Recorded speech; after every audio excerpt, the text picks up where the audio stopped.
পরিবেশ রক্ষায় জনসচেতনতা বৃদ্ধির লক্ষ্যে ইকো কেয়ার ফাউন্ডেশন বাংলাদেশের উদ্যোগে ইফতার অনুষ্ঠান ও প্রতীকী বৃক্ষরোপণ কর্মসূচি অনুষ্ঠিত হয়েছে।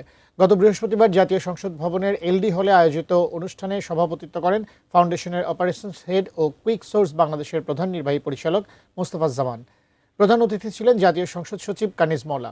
বিশেষ অতিথি ছিলেন পরিবেশ, বন ও জলবায়ু পরিবর্তন মন্ত্রণালয়ের পরিচালক মোহাম্মদ সুলাইমান হায়দার, পর্যটন কর্পোরেশন এবং বেসামরিক বিমান ও পর্যটন মন্ত্রণালয়ের মহাব্যবস্থাপক জিয়াউল হক হাওলাদার, জাহাঙ্গীরনগর বিশ্ববিদ্যালয়ের ভূগোল ও পরিবেশ বিভাগের অধ্যাপক ডক্টর ওবায়দুর রহমান সিদ্দিকী এবং অধ্যাপক তানজিনুল হক মোল্লা এবং বাংলাদেশ হার্ম রিডাকশন ফাউন্ডেশনের ফাউন্ডিং ট্রাস্টি ও চেয়ারম্যান এবং মার্কেটার্স ইনস্টিটিউট বাংলাদেশের সাধারণ সম্পাদক ডক্টর শরীফুল ইসলাম দুলু।